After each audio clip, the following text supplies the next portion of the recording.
So I hope you're ready to get cheesy with me by starting with our Vitamix. Once again, we are going to use the high-speed power blade of the Vitamix to turn the fat of a nut. This time we're going to use cashews. If for some reason you can't eat cashews, macadamia is another good choice.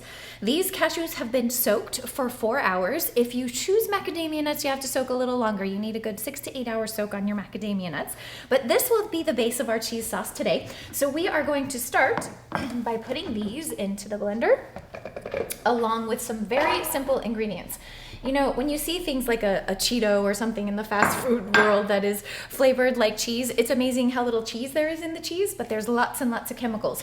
We are going to simulate that cheesy flavor, that salty, yummy, cheesy flavor with very simple ingredients. We have cashews to break up the fat of the cashews and also to act as a natural preservative. We have some lemon juice here. You could use lime if you have it. Lemon is my preference. You'll need 3 to 4 tablespoons. Now, a lot of people will put in 2 and blend a little bit and then blend a little bit more and keep scraping down the side of their Vitamix. No, don't do that. You're at least gonna need 3 to 4 tablespoons of lemon juice. So me, I just start with 4 to keep it really simple and easy, because even if there's a little bit extra fluid in this cheese sauce, it's going in the dehydrator anyway, so it's all gonna come out fine. So we're gonna put the cashews, the lemon. Now we're gonna add some nutritional yeast. That is a standard vegan shortcut for getting a cheesy taste. Now we're gonna add a half to 1 full teaspoon of salt. Now it's up to you how you do it. I add a half when I'm making a normal batch. A normal batch has 1 big bundle of kale. Look at that, that's so pretty. This is like the kind of roses I wanna get. I'd rather have kale. Lasts longer, tastes better. So you want to start with a half teaspoon of salt. Now for me, I actually like my kale chips a little bit less cheesy. So the ones that come in a bag are richly, heavily coated with the cheese sauce. I like a little more of the kale flavor to come in. So when I make my personal batch of these, I do 2 big batches of kale to 1 batch of the cheese sauce that we're going to make today. Now I don't want to cheat you out of any sort of cheesiness. So we're going to do the full cheese chips today. But just keep in mind that if you love the flavor of kale, like I certainly do, and its health benefits, which are off the charts, then you may want to double the kale but keep the cheese batch the same.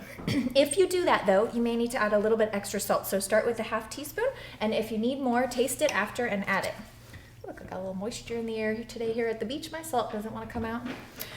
Okay, and then we are going to add turmeric. Amazing for mental capacity. It's been proven to help prevent Alzheimer's. It's great for your joints and preventing arthritis pain. So it's great to get plenty of turmeric in your diet anyway, and what a great way to do it than having these yummy snacky chips. Now, just for a little extra flavor, we're gonna give it some onion powder. And if you're a big garlic fan, or if you like more spicy foods, you can always add like a chili pepper in there instead of the onion powder. Now, we're also going to add, for a little bit extra fluid and for some amazing color, between the yellow turmeric and the red pepper, you get a beautiful orange cheesy color. You'll see here, it looks like that fake cheesy mac and cheese color. Now, we don't have to chop this too finely because the Vitamix does all the hard work, but we do want to break it up a little bit. So we've got that in there. And now we just need our lid and our handy dandy plunger, and we will make some cheese sauce.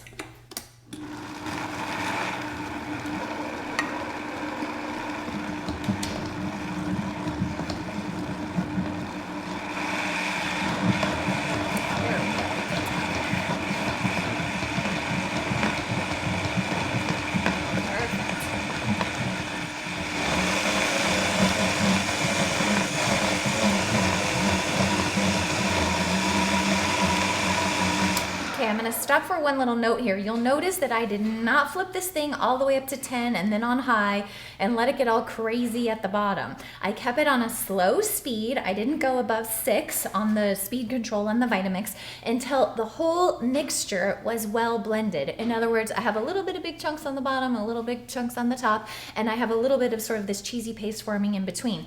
Once you have a uniform consistency that starts to look a little bit like maybe watery cottage cheese or watery ricotta, then you can go ahead and flip it up on high. You want it to run on high for a minute to fully cream the cashews into a cheese sauce. So while this is creaming, it's going to take a minute. You're going to see me just tearing off the kale leaves so we can get them ready for the chips.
Okay, so now we have a nice creamy mixture in there. And you can tell as I'm pulling the greens off here, I just kind of peek over there and I make sure that it's starting to get fully creamy. And I know that it's ready when it stops looking like ricotta and it starts looking like something that we might have in our pre-vegan days dunked broccoli tops in. It looks like a little dipping cheddar sauce. Once it looks like that, then we know it is ready to put on our kale. Now, we don't have to treat this kale with anything else. We don't have to salt it. We don't have to do anything. You can see I'm just breaking this up here. And what I'm going for is about bite-sized pieces.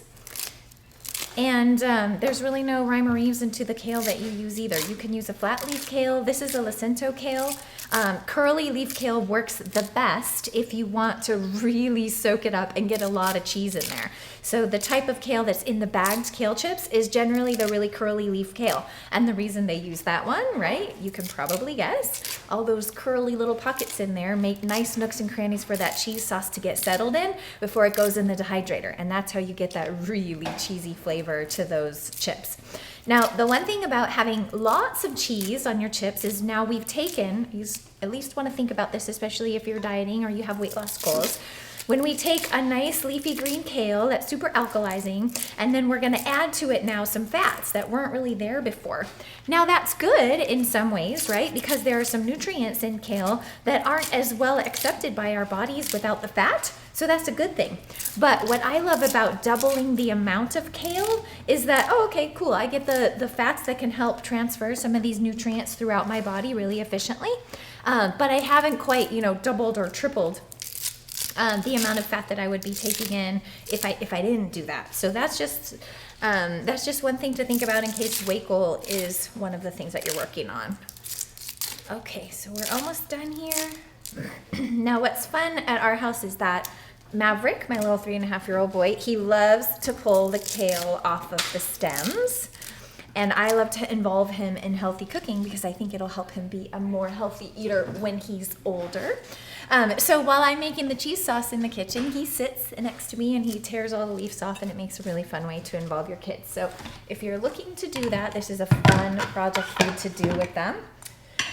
Okay, and here goes our cheese sauce. So when you see this come out of here, oh my gosh, I hope you love the color as much as I do. Look at that. Doesn't that look like a fakey sort of macaroni and cheese orange? I mean, it's just sort of unreal. Now, if you like mac and cheese, or if you do miss those sort of cheddar dunking sauces, this makes a great sauce to just dunk steamed broccoli tops in. Delicious as a little appetizer. If you want to make a fake macaroni and cheese, you can use the what's it called? The vegetable spiralizer to spiralize some zucchini, and then you toss it in this and then you bake it in the oven until it's nice and warm, give you a little fake macaroni and cheese. But we are going to stick to the topic and make our kale chips. So to do that, we want to be a little bit ready because I'm about to have very messy hands. By far, the best way to do this is with your hands. So we take clean hands, and my recommendation is only use one so that you have the other hand free to pull out all the trays, okay? So we're gonna put this right in here and we're just gonna start mixing and turning. And because the kale will actually soak up the sauce better if it's a little bit massaged, don't worry about being too dainty here. Just get in there and squeeze it. See, you can squish it tight with your hand. It really doesn't matter. It's all going to come out cheesy and delicious. So you definitely don't want to wear anything that you mind gets a little turmeric stain on it because turmeric really will get you. So you make sure you have an apron on, or maybe not that new white shirt you were thinking of wearing to work tomorrow. And you should be just fine. Okay, so you can see how cheesy these are coming out. Now the trick here is to sort of grab them and twist and twist. And the reason you want to do that, especially if you're using curly kale, is you'll have these whole dry pockets. One whole side of the leaf will just stay completely dry. You can see there's some in here where they're just looking totally dry on one side. So make sure to get and twist a little bit. And then once you have that, we had two runaway leaves. We're going to put those back in. Okay, this much cheese on the kale chip is going to give you the same result that you get in those bags. We're going to divide this by 2. We're simply going to transfer it right over here to this flat sheet. I'm telling you to keep one hand clean, and I can't keep my fingers out of it on the other side. Now, people worry about laying these out totally flat. I have people say, oh, it takes me so long to lay them out on the thing. You know, it really doesn't matter. As long as you have plenty of airflow going through here, you're all good. You just want to lay them out flat. The curly kale will be especially hard. So you want to distribute them so that there's not a lot on top of each other. And not because they won't dehydrate, but because you'll end up with these chunks of chips. And then when you go to break it apart, they'll sort of crumble a little bit too much into powder and you just have a little bit too much waste. But other than that, it's still going to dehydrate no matter what. So don't worry about getting them laid out perfectly flat. Okay, so there's a good tray full right there. And you'll want to alternate. Don't layer every tray in your dehydrator. Skip a tray so that there's room for the kale leaves. Do that again. There's another tray. And you can see I'm taking caution to spread them all the way to the edge just so we use up the whole tray. But where they're kind of clumping together, that's all right. That's totally fine.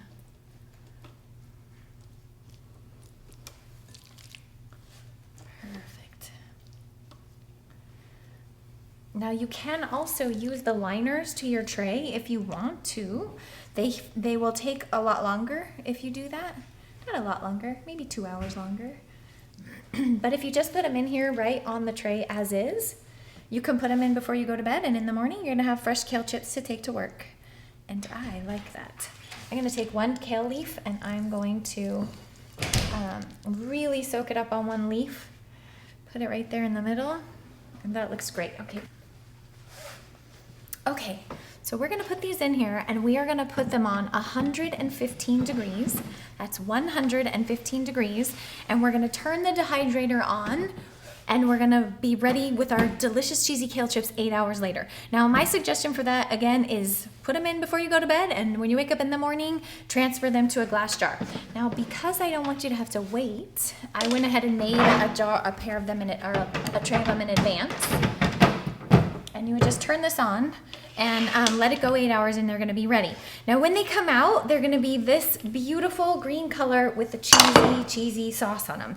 They're super delicious. Now this I wanted to show you because this is half the amount of cheese. So I showed you both ways. The way that we just did it is gonna come out exactly like the bagged version that you're used to if you've tried those at Whole Foods. Delicious, salty, totally addictive.